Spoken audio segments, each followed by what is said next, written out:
desarrollar una respuesta inmunológica se define como antígeno, ¿bien? Y en general los antígenos son macromoléculas. Van a ver que para que se pueda desarrollar esta respuesta inmunológica tiene que ser una macromolécula, ¿bien? Entonces, dentro de los antígenos tenemos todos los microorganismos capaces de inducir respuestas inmunológicas, como son los virus, las bacterias, los hongos o los parásitos, ciertas sustancias solubles, como pueden ser proteínas, polisacáridos, toxinas, bien, cualquier tejido extraño o incluso un tejido propio, pero que ha sufrido un proceso de transformación, como el caso, por ejemplo, de un proceso tumoral en el cual la célula pierde la capacidad de control de la replicación. Entonces, todo eso que actúa como agente extraño tiene la capacidad de generar una respuesta inmunológica. ¿Bien? Ahora bien, esta respuesta inmunológica forma parte de lo que conocemos como sistema linfático, ¿sí? Y el sistema linfático es una parte vital de este sistema inmunológico. ¿Cómo va a estar formado este sistema linfático? Está formado por células, tejidos y órganos que se encargan de la vigilancia de las superficies corporales y de los compartimentos internos para combatir noxias, tanto externas como internas. ¿Bien? Entonces, cuando hablamos de los componentes del sistema linfático, los podemos clasificar en células y en órganos linfáticos. Dentro de las células son las que vimos el otro día cuando hablamos de generalidades de leucocitos. Tenemos los eosinófilos, basófilos, neutrófilos, macrófagos, monocitos, células dendríticas que también participan en el sistema linfático y los linfocitos que son las células más importantes de la inmunidad adquirida o adaptativa. Y dentro de los órganos linfáticos los podemos clasificar como órganos linfáticos primarios o secundarios. Los primarios son aquellos en los cuales los linfocitos se van a diferenciar y van a adquirir inmunocompetencia, ¿sí? Dentro de estos órganos primarios vamos a tener el timo, que es donde se van a diferenciar los linfocitos en linfocitos T, y tenemos después tenemos los linfocitos B, que se van a diferenciar en la médula ósea y en el tejido linfático asociado con intestino. Dentro de los órganos linfáticos secundarios vamos a tener los ganglios linfáticos y el tejido linfático asociado a los bronquios, a mucosas y al vaso. ¿Bien? Entonces fíjense que tenemos células y órganos y a su vez los órganos se diferencian en primarios y secundarios. Profe, Sí, ¿son siempre únicamente los macrófagos los que presentan, digamos, esta estructura para lo que es la inmunidad? ¿cómo sería la estructura para la inmunidad? O sea, ¿son siempre los macrófagos los que presentan el fragmento este a los linfocitos para generar memoria? Encargados de la fitosis son tanto macrófagos como los neutrófilos o polimorfonucleares. ¿Sí?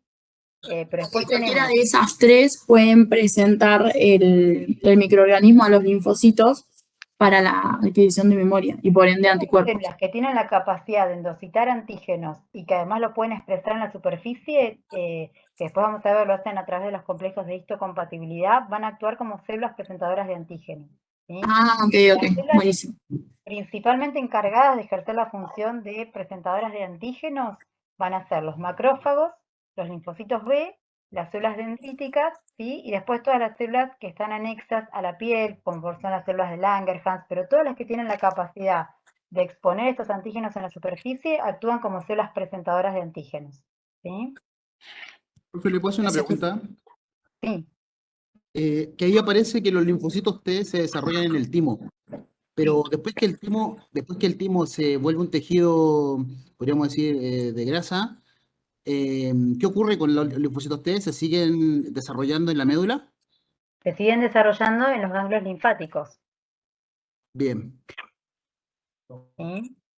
Si es que ahí En me realidad, en el confundí. timo, lo que se produce es lo que se conoce como una educación inmunológica.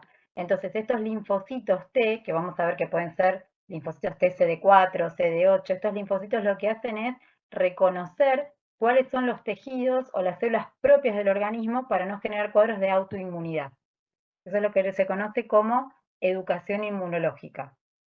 ¿Sí? Después en la Ok, gracias. adolescencia el timo involuciona, se transforma en un tejido graso, pero las células ya, digamos, adquirieron la capacidad de diferenciarse en linfocitos T y reconocer los tejidos u órganos externos de los propios. ¿Bien?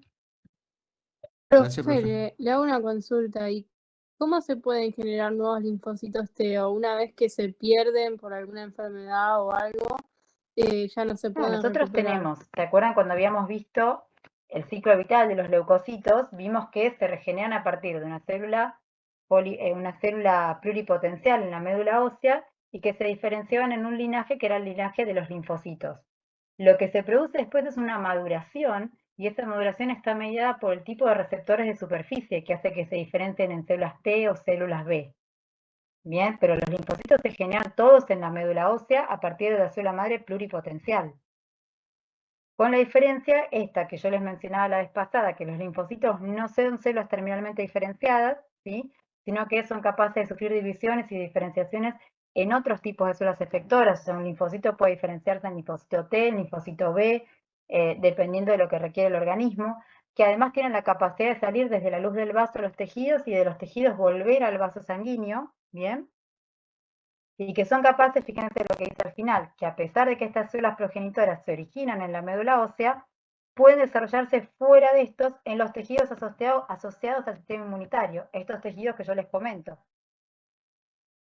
Bien, o sea, la célula es la misma, es un linfocito, y la terminología que se le da al linfocito T, linfocito B, tiene que ver con los receptores de membrana y con los receptores del complejo mayor de histocompatibilidad.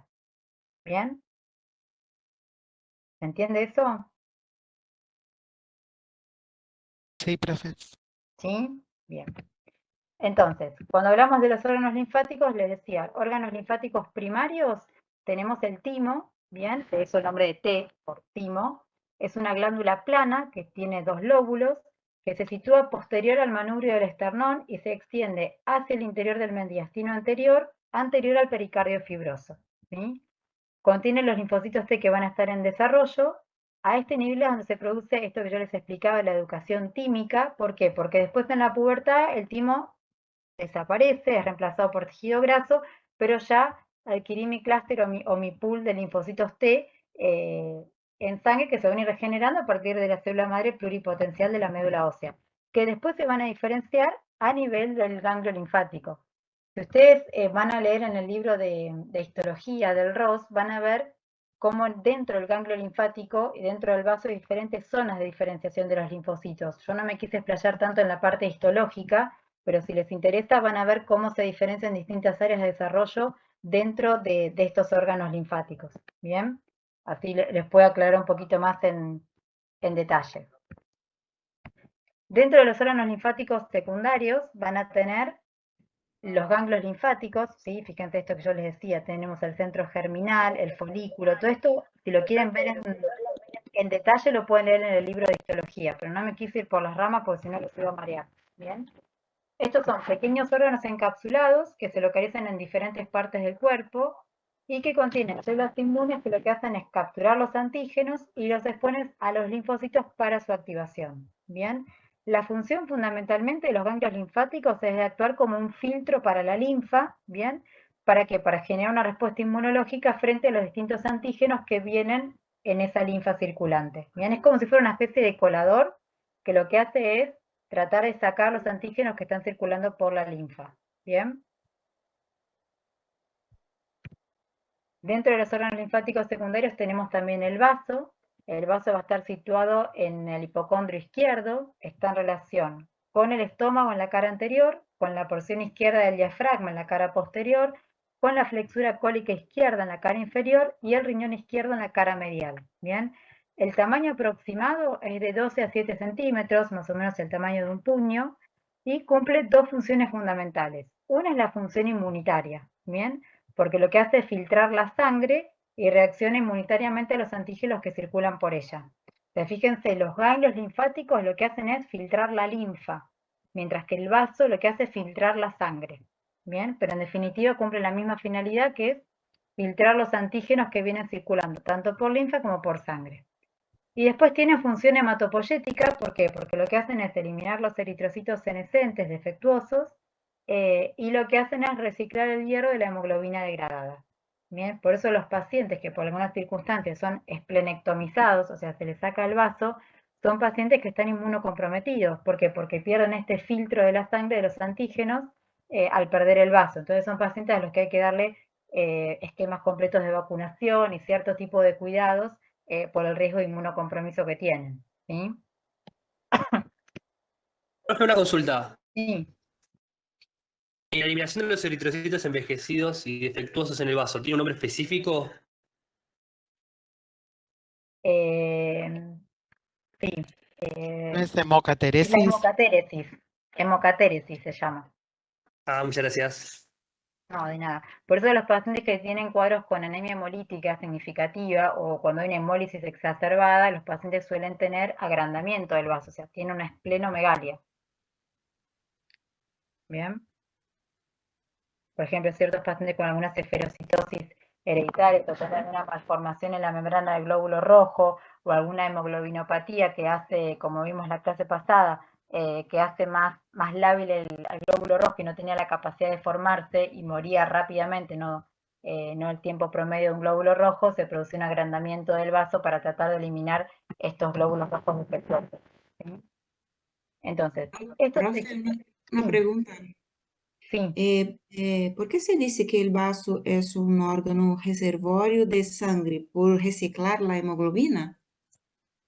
Sí, porque actúa como zona de reciclaje de la hemoglobina y porque además tenía capacidad hematopoyética. Ustedes se acuerdan que la hematopoiesis comienza en la etapa embrionaria en el saco vitelino y después migraba a distintos órganos y tejidos, el hígado, el vaso, y finalmente ya en la etapa, al momento del nacimiento, la hematopoiesis migra hacia la médula ósea de los distintos huesos. Inicialmente todos los huesos, huesos largos, huesos planos, y después se localiza solamente en los huesos cortos, como es, por ejemplo, la cresta ilíaca o el esternón. Entonces, si por alguna situación uno tuviera una ocupación de la médula ósea por algún proceso proliferativo, alguna displasia o alguna leucemia, el vaso, el hígado, son órganos que tienen capacidad de recuperar su capacidad hematopoyética, por eso es un reservorio.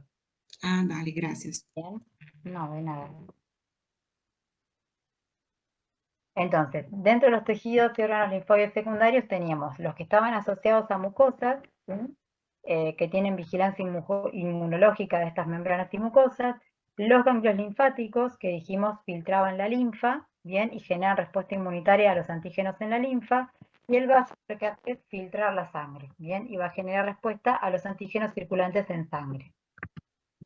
Entonces, como mencionábamos antes, la respuesta inmunitaria innata es aquella que está presente desde el nacimiento, la respuesta es genérica, no genera memoria inmunológica, ¿sí?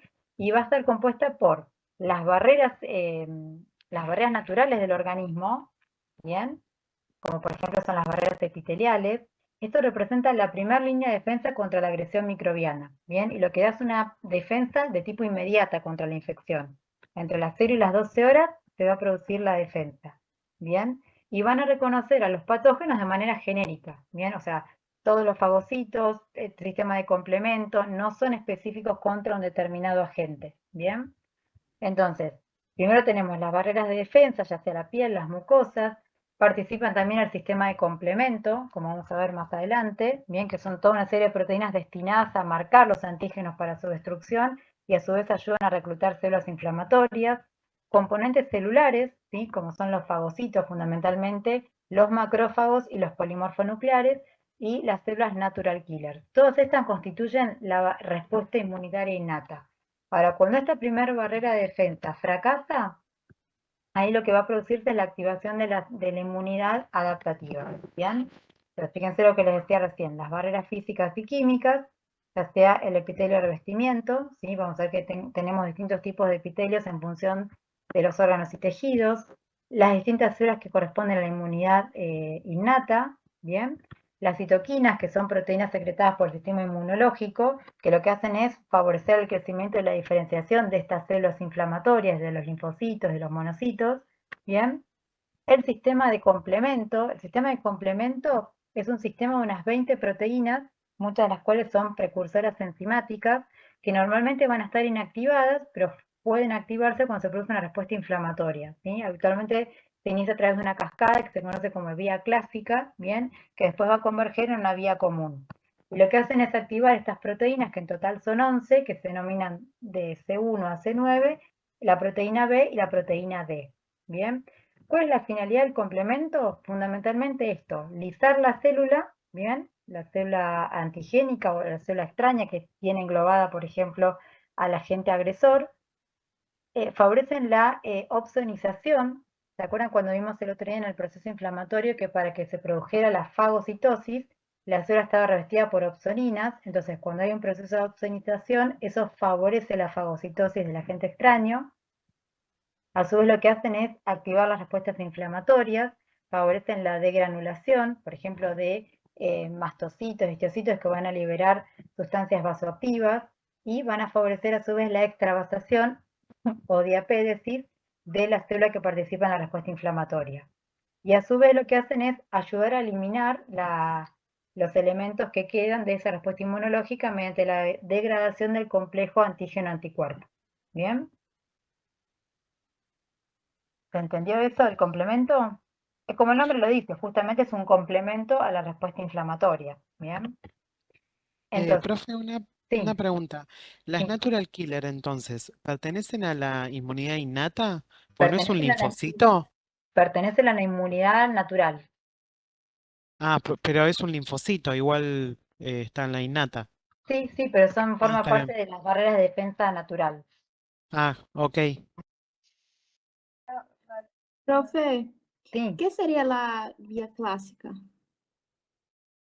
es la forma de activación del sistema de complemento, que no lo vamos a ver en detalle, pero se activa a través de una vía común, se llama vía clásica o vía alternativa, ¿sí? Son vías de activación del complemento. Cuando se produce la Ah, reacción antígeno-anticuerpo, se va a producir la activación del C1, que pasa a ser C1 activado, después del C1 activa el C2, y así es como si fuera una cascada, que lo que hace es, en definitiva, activar un complejo que puede activarse a su vez por una vía alternativa, ¿sí? Lo que se forma es lo que se llama complejo lítico de ataque.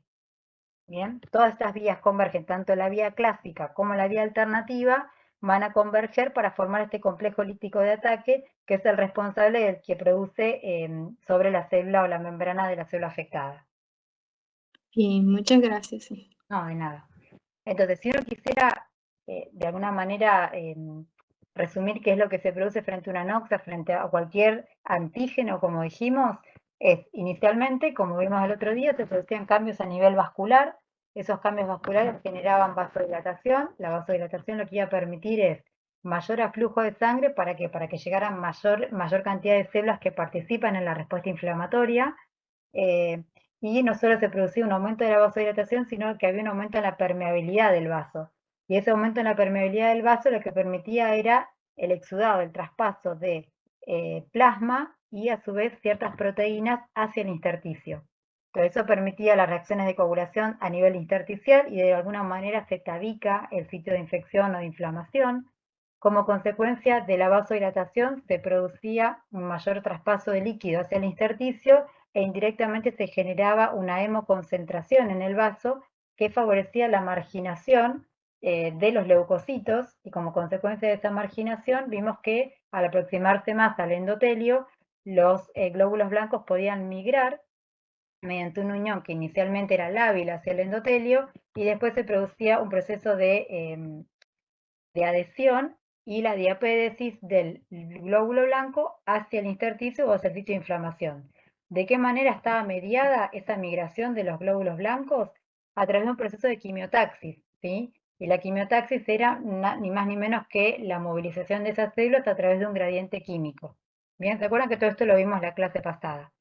Entonces, todos estos fenómenos van a generar a nivel microvascular, esto que mencionamos, cambios vasculares, cambios celulares, que clínicamente se van a traducir en rubor, calor, tumor y dolor, ¿sí? Que se conoce como tetra de Celso. O sea, siempre que vemos rubor, calor, tumor y dolor, pensamos en un proceso inflamatorio. Después se verá la etiología, ¿bien? Entonces, toda esta respuesta inflamatoria forma parte de la respuesta innata o natural, ¿bien? Y como les mencionaba recién, los linfocitos natural killer también forman parte de la inmunidad innata. ¿Por qué? Porque responden de manera inespecífica, ¿bien? Entonces, representan del 5 al 10% de los linfocitos circulantes y van a ver que tienen determinados marcadores de superficie, como son el CD16, CD56, y ciertos marcadores que lo que permiten, básicamente, es la formación de conductos en la membrana plasmática para que se produzca la lisis celular, ¿sí? ¿Se entiende eso?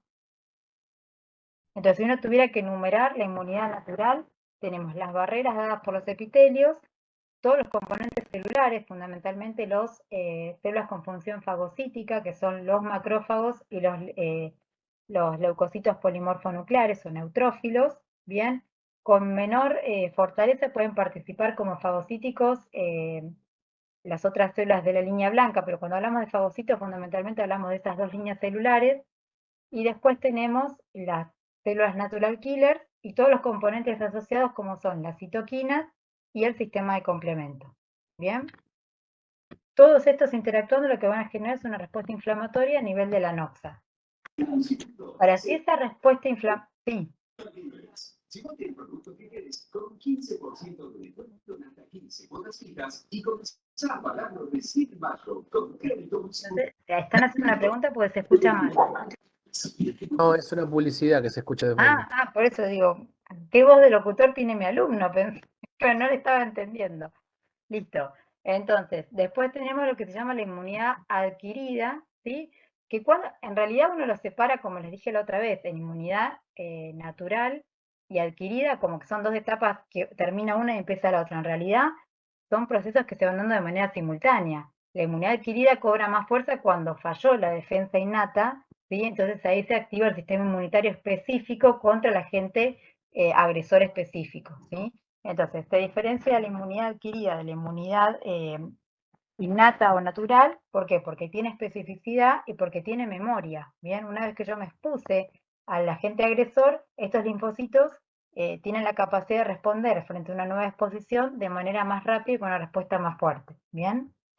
Los que van a mediar esta inmunidad adquirida son los linfocitos B y los linfocitos T, que se van a activar para destruir estos organismos invasores. Ahora, fíjense que las otras respuestas, la respuesta innata es una respuesta rápida que se produce en las primeras horas, mientras que la respuesta específica conlleva más días, ¿sí? Por eso es una respuesta más lenta. Esta inmunidad adquirida puede ser estar mediada por una respuesta humoral o por una respuesta celular. La respuesta humoral es la que consiste en la producción de proteínas denominadas anticuerpos, ¿sí?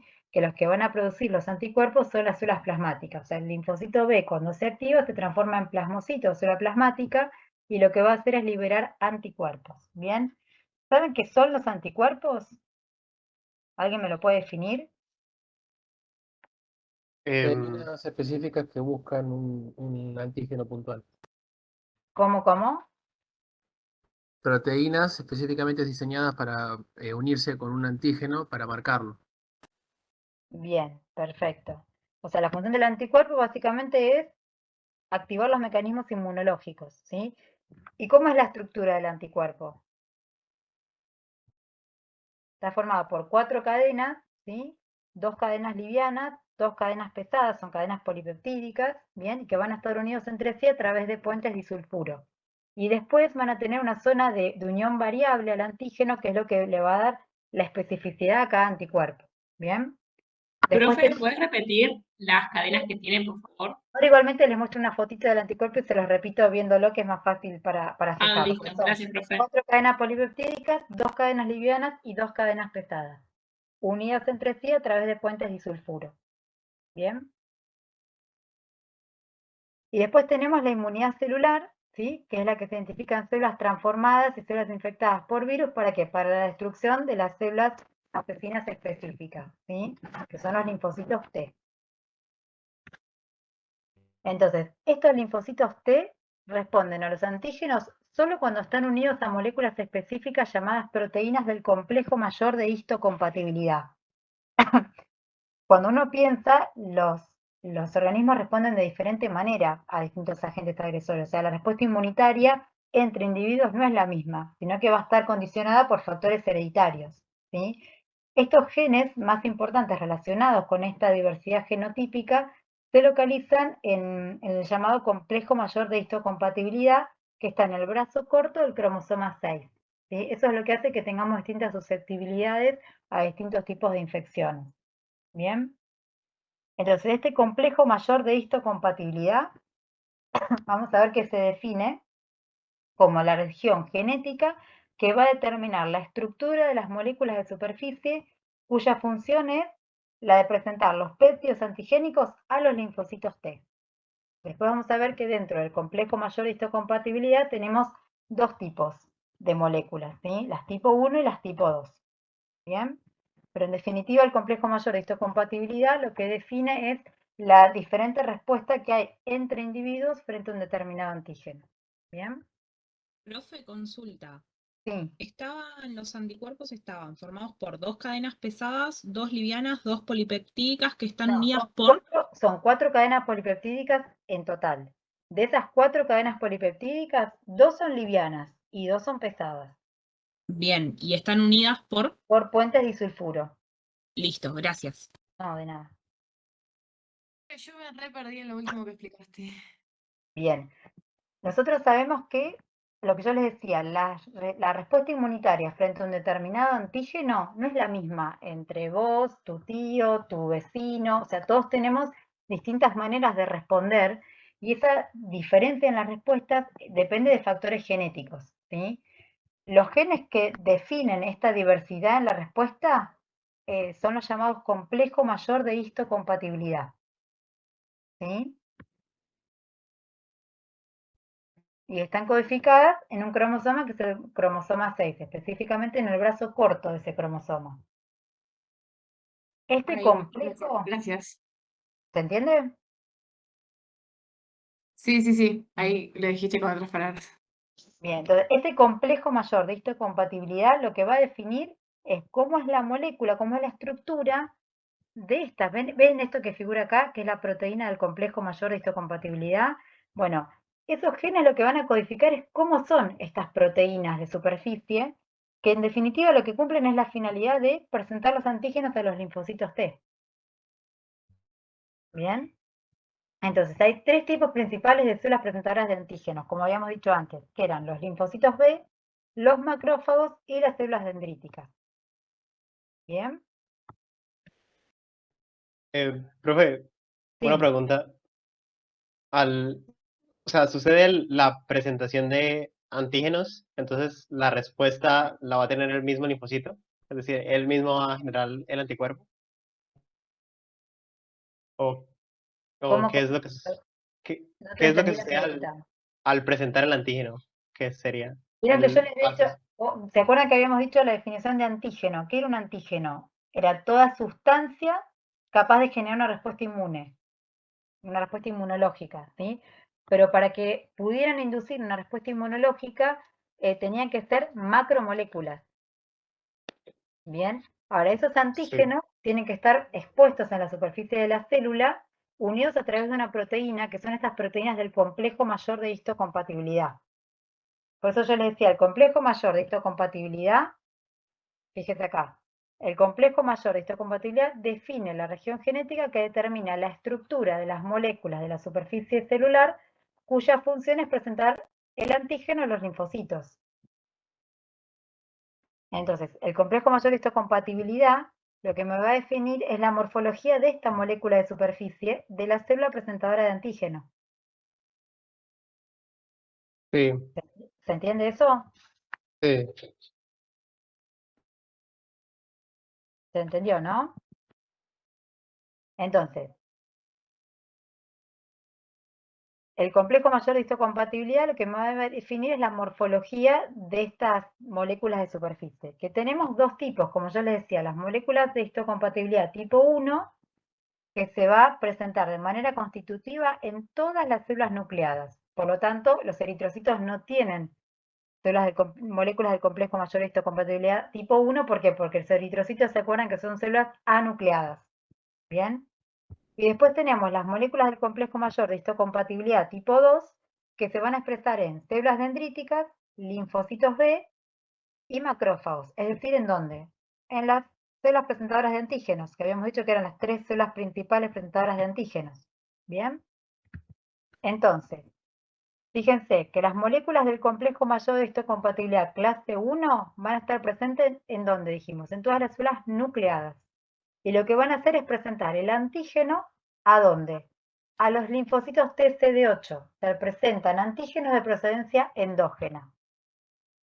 O sea, yo tengo acá una célula presentadora de antígenos, llámese macrófago, linfocito B, célula dendrítica, que lo que me va a exponer es el antígeno a través del complejo mayor de histocompatibilidad a mi linfocito T CD8.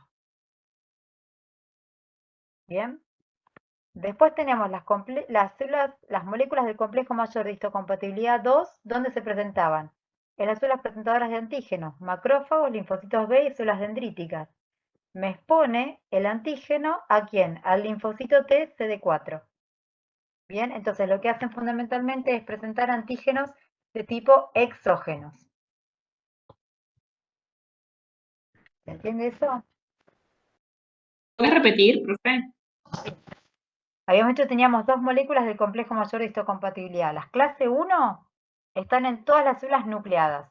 ¿Sí? Entonces, toda célula que tenga núcleo expone esta molécula de superficie en su membrana, que lo que le permite es unir un antígeno para presentarlo a un tipo específico de linfocito T, que son los linfocitos TCD8. Son los llamados linfocitos citotóxicos. ¿Sí? Entonces, lo que van a mediar es la reacción a un antígeno de tipo endógeno. Bien, los citotóxicos o los linfocitos TCD8 van a ser los que tienen la capacidad de lisar la célula, por eso se los llama citotóxicos, porque son tóxicos para la célula. Bien. Ok. Mientras que los de clase 2 van a estar presentes donde en todas las células presentadoras de antígenos, que habíamos dicho eran fundamentalmente 3, macrófagos, linfocitos B y células dendríticas. ¿Sí? Entonces lo que hacen es presentar el antígeno a un tipo particular de linfocito T que se llama linfocitos T CD4 helper o colaboradores, o cooperadores, lo van a encontrar con toda la nomenclatura. Y lo que hacen es mediar la respuesta frente a antígenos exógenos, porque lo presentan algo que está por fuera de la célula. ¿Bien? ¿Pero porque fue fagocitado? ¿Por eso? Porque fue fagocitado. Ah, ok, dale. ¿Bien? Ok, gracias, profe. No, de nada. Entonces, cuando hablamos de los Entonces, linfocitos... Sí, perdón. sí, decime. Quería saber si todas las células entonces pueden ser portadores de antígeno. ¿Sí, no? ¿O no?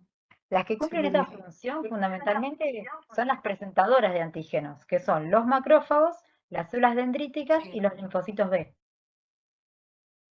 ¿Y los que expresan el complejo de tipo 1? Lo que hacen es estimular o presentarle esta célula a los linfocitos CD8, que lo que van a hacer es lisar la célula. Ah, Es ok. como, por eso es algo O endógeno. sea, todas Lo las que hace es células pueden romper la tener... célula. ¿Cómo, perdón? No, sí. Lo que hace es romper la célula que está infectada o la célula transformada. Ok, bien. Profe, a mí me quedó la duda respecto a las células que son anucleares y nucleares. Los Los que macrófagos, sí. los macrófagos son multinucleados, ¿no? Los macrófagos pertenecen a las células, en realidad son los monocitos, los macrófagos, que Sí, cuando claro. salen del torrente sanguíneo se transforman en macrófagos. Pero ¿por qué dice que son anucleadas?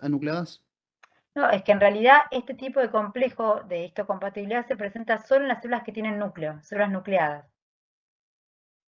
Pero los Mientras que macrófagos tienen esto es núcleo, ¿no? específico de las presentadoras de antígenos. Sí, es que por eso no me entiendo. Los linfocitos B también tienen núcleo. Bueno, los linfocitos B tienen núcleo y cumplen también función presentadora de antígenos. No significa que por tener un tipo de complejo no tenga el otro. Ah, ok, entiendo. ¿Bien? Entiendo. Perdón, pero si entendí bien, entonces el complejo mayor de histocompatibilidad tipo 1 funciona más como un sistema de reconocimiento de lo que es propio, de lo que no lo es, digamos, para que reconozca células propias del cuerpo, y el tipo 2 tiene más una función de trasladar la Portadora de información de antígeno, los... de algo Claro, exógeno, exacto. exacto. Está, perfecto, era para eso había entendido. Bien. Entonces, dentro de los linfocitos T los podemos clasificar, como mencionábamos recién, en linfocitos T CD4 o cooperadores, linfocitos T CD8 o citotóxicos y linfocitos T reguladores. Bien, o sea, la nomenclatura del linfocito va a depender de estos marcadores de superficie, ¿sí? CD2, CD3, CD5, pero en realidad todos acuérdense que derivan de un pool primario, que es a partir de una célula madre pluripotencial de la médula ósea. Después la inmunomarcación va a depender de estos receptores de membrana, y eso es lo que le va a hacer que un tipo de linfocito cumpla una u otra finalidad, ¿bien? Ya sea linfocito B, linfocito T, y dentro de los linfocitos T cumplan distintas funciones, ¿sí? Entonces dijimos que los linfocitos T o cooperadores fundamentalmente lo que hacen es presentar este tipo de células a distintas células con capacidad lítica, ¿bien? Que lo pueden mediar respuestas de tipo inmunitarias por anticuerpos o mediadas por células, dependiendo de los subtipos de receptores de células TH, que pueden ser TH1 o TH2, ¿sí? Pero lo que hacen en definitiva es cooperar con la respuesta inmunitaria. Por eso los pacientes que tienen HIV lo que tienen es comprometido el dosaje de este tipo de anticuerpos. ¿Por qué? Porque el virus utiliza su maquinaria de réplica y los destruye. Entonces se quedan sin linfocitos presentadores que cumplen finalidad, función tanto en la respuesta mediada por células como por anticuerpos. Por eso el inmunocompromiso. Bien. Después tenemos los linfocitos TCD8 citotóxicos, que lo que hacen es destruir las células que están infectadas o células que se han transformado, y lo que hacen es lisar directamente la célula. Bien. Y los linfocitos reguladores, que no se conoce mucho, lo que se cree es que lo que hacen es mediar o influenciar el tipo de respuesta inmunológica de los otros linfocitos. Bien. Este tipo de linfocitos representan entre el 60 y el 80% de los linfocitos que están circulantes en sangre periférica. Mientras que los linfocitos B representan entre el 20 y el 30%, y su principal función es la producción de anticuerpos, ¿sí? Recuerden que habíamos dicho, dentro de los linfocitos B tenían estos marcadores del complejo mayor histocompatibilidad tipo 2, y lo que hacen es, frente a la presentación de un antígeno, producir anticuerpos para inferir la inmunidad humoral. Bien, las inmunoglobulinas pueden ser de tipo IgM, IgG, IgA, IgD o IgE. Bien, habitualmente hablamos de IgM cuando la infección es aguda, y cuando hay memoria inmunológica, el principal anticuerpo que se va a producir es del tipo IgG. Entonces, fíjense que habíamos dicho que la respuesta inmunitaria adaptativa, a diferencia de la inmunidad innata, generaba memoria inmunológica. ¿Y esto qué significa? Que voy a tener dos tipos de respuesta. Una respuesta que llamamos primaria, que es aquella respuesta que se produce cuando tenemos la primera exposición al agente infeccioso. En una primera etapa hay un periodo de latencia, ¿sí? Antes de que puedan detectarse los anticuerpos en sangre. En esta primera etapa, obviamente, ¿qué va a estar actuando? Mi inmunidad innata. Pero si fracasa la inmunidad innata para generar la defensa, va a empezar a participar la inmunidad específica contra ese antígeno, y para eso se van a estimular las células productoras de anticuerpos, que son los linfocitos B. Bien, esta primera respuesta va a ser de menor cuantía. Ahora, declina en el tiempo, es decir, que la inmunidad no es duradera. Ahora, si yo vuelvo a ser expuesto a la misma noxa, ¿sí? Lo que va a generarse es una respuesta mucho más rápida. Fíjense que no hay un periodo de latencia, a diferencia de lo que sucede en la respuesta primaria. Va a ser mucho más rápida y además con una mayor cantidad de producción de anticuerpos. ¿Y esto se debe a qué? A que ya tengo memoria inmunológica, y esas células ya habían sido previamente sensibilizadas y tenían la capacidad de sintetizar estos anticuerpos de manera específica. En esta primera etapa de respuesta, el anticuerpo que va a participar es la inmunoglobulina M, la IgM, mientras que en la respuesta secundaria hay mayor producción de anticuerpos de tipo IgG. ¿Y esto por qué es importante? ¿Por qué creen?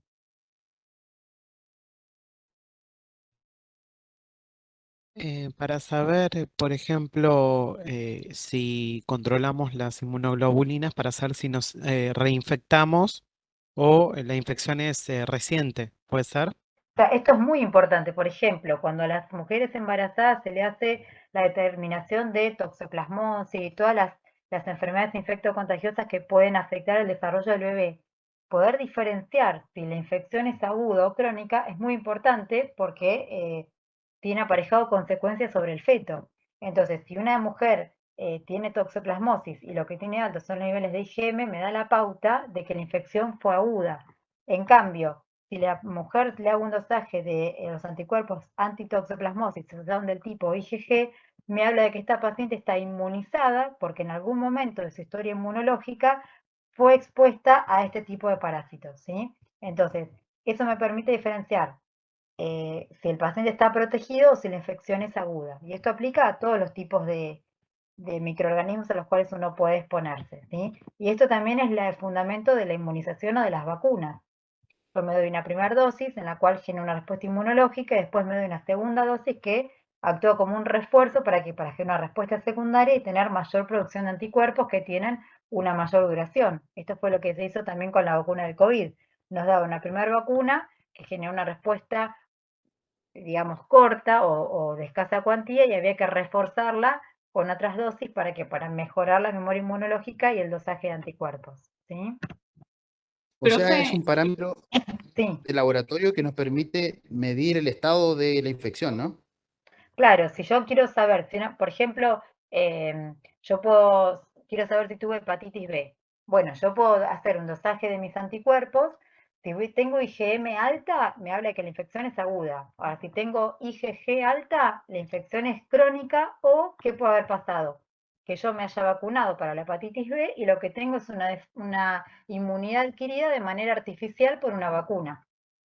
Bien, entonces a veces no solo se hace dosaje del tipo de anticuerpo, sino que se hace el dosaje también contra determinado tipo de antígeno. Entonces, sabiendo qué tipo de antígeno yo desarrollé anticuerpos, voy a saber si la inmunidad fue la inducida por la vacuna o fue adquirida de manera natural. ¿Bien? profe, que haya la IgM alta, ¿significa que ya está en una respuesta secundaria? No, la IgM alta me habla de que la infección es aguda. Ah, ok, ok. Habla es el anticuerpo que se genera en la fase aguda. ¿Sí? Ok, profe, gracias. Entonces, cuando tengo la respuesta inmunitaria mediada por células, dijimos, los linfocitos T, CD8, lo que hacen es alcanzar y destruir las células infectadas por virus y las células transformadas. Fíjense que teníamos el complejo mayor de histocompatibilidad tipo 1, que me reconocía el antígeno, ¿bien? Dentro de esta célula que está infectada, y lo que hace es generarse la lisis celular mediante la liberación de fragmentinas o perforinas que lo que hacen es lisar la célula. ¿Bien? Lo que provocan es la muerte celular.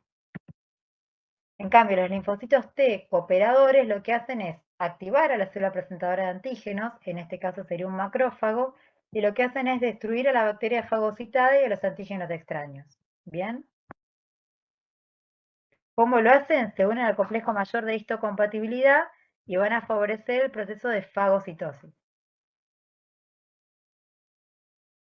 En el caso de la respuesta inmunológica mediada por los linfocitos B, lo que voy a tener es la transformación del linfocito B en célula plasmática, ¿sí? Acá yo tengo el linfocito B que se va a transformar en célula plasmática, y al transformarse en célula plasmática lo que va a producir es anticuerpos, ¿sí?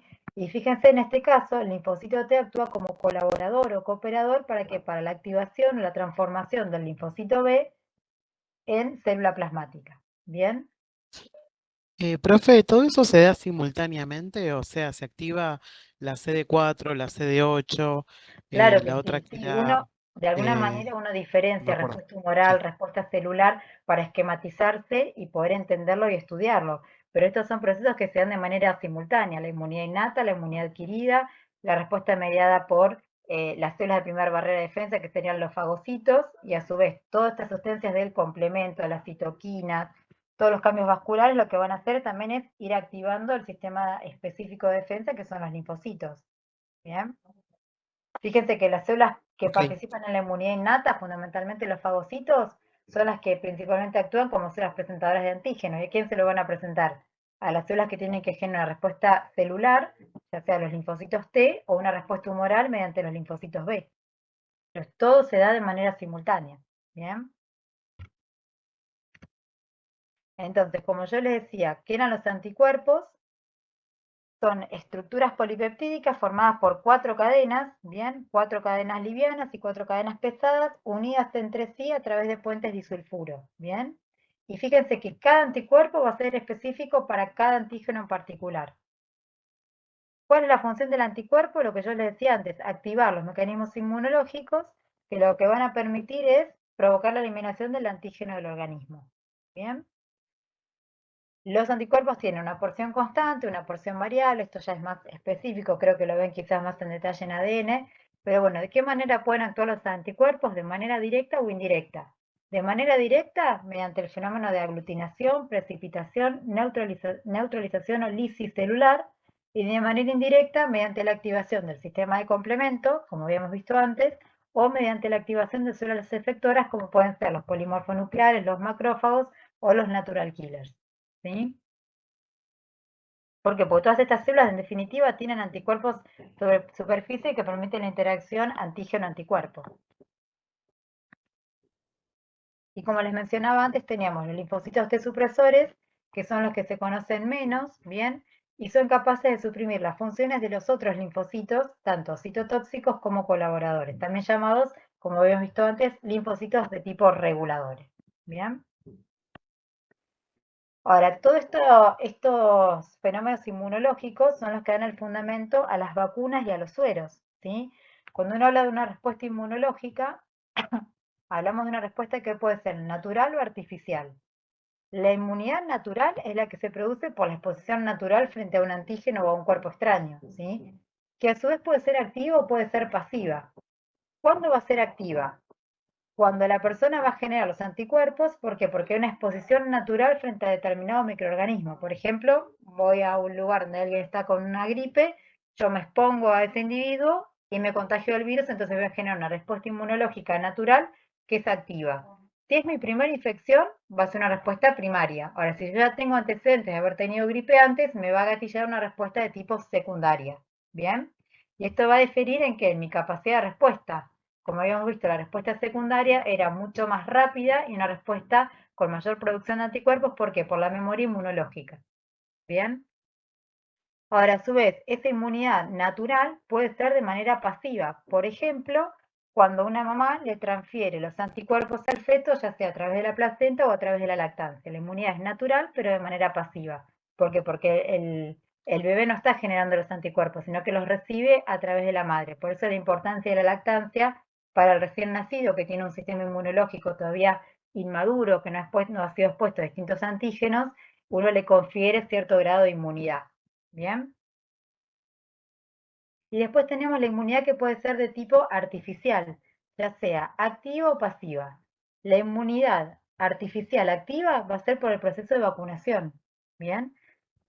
Donde yo me voy a exponer ya sea o al microorganismo atenuado o a porciones antigénicas del microorganismo en cuestión, como puede ser un antígeno de superficie, una porción de la cápside. Entonces, eso lo que me va a conferir es una inmunidad activa, pero de manera artificial. Si es mi primera dosis, mi primera vacuna, la respuesta va a ser primaria y de escasa cuantía. Ahora, si yo tengo que recibir dosis adicionales o refuerzos, voy a tener una inmunidad artificial activa secundaria. ¿Bien? Y en el caso de la inmunidad artificial pasiva, va a ser la administración de sueros. ¿Sí? Vio cómo se vio, por ejemplo, en el caso de la infección por COVID, que había muy buena respuesta a la administración de suero. ¿Por qué? Porque se le daba los anticuerpos generados en pacientes recuperados por COVID. ¿Bien? ¿Dudas? ¿Preguntas? Sí, profe, una pregunta. Viste los tipos de inmunidad, tenías la artificial activa, la de microorganismos atenuados, ¿y cuál sería la otra? Vos tenés la inmunidad que puede ser natural o artificial.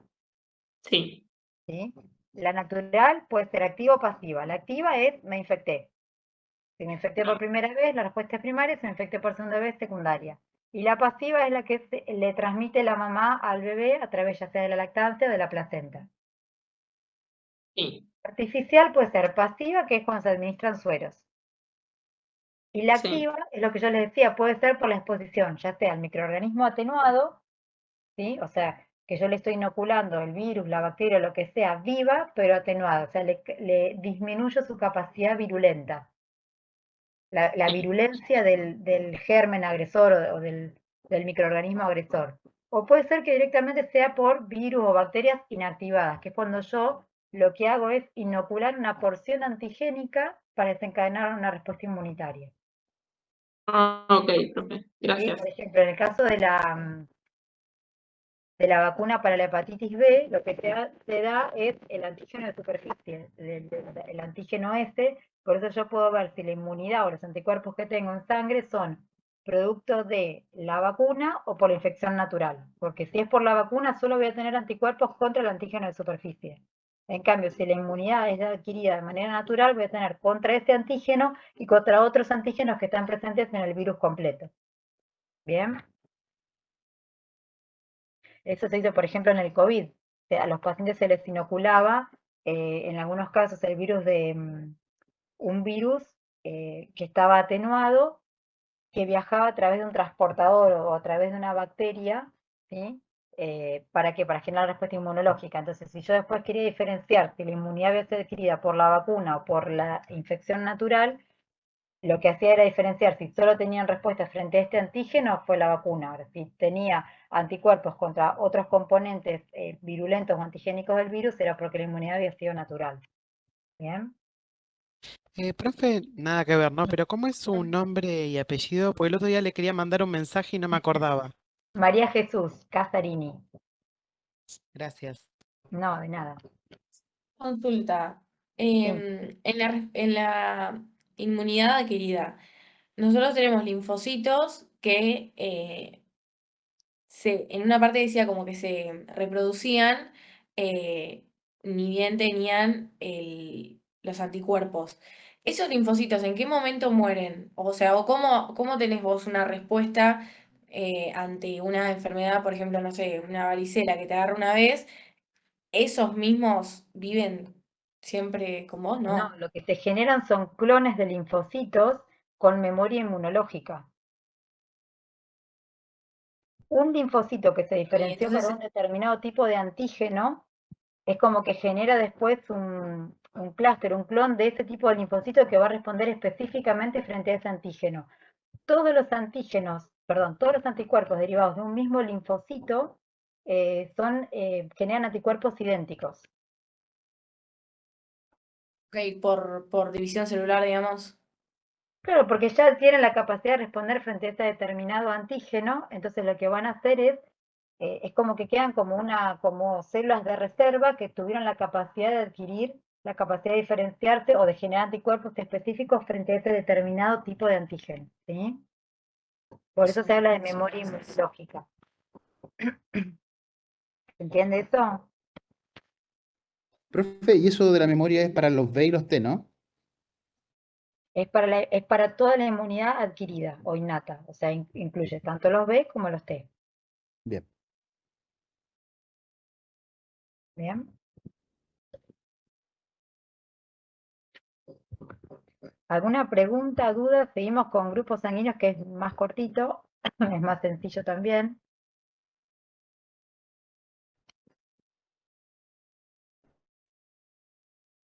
¿Vamos bien hasta acá? Sí, profe. Sí, profe, ¿Sí? sí, todo bien. Perfecto. Bueno, cuando hablamos de grupos sanguíneos, un poco se superpone con ciertos conceptos de reacción antígeno-anticuerpo, como vamos a ver, por eso es que los damos en este mismo tema, porque aparte por sí es un tema cortito, ¿sí? Entonces, cuando hablamos de grupos sanguíneos, bien, hablamos principalmente del sistema ABO, bien. ¿Por qué? Porque los eritrocitos de cada ser humano tienen en su membrana antígenos, justamente, que responden a este sistema ABO que está determinado por el código genético, ¿sí?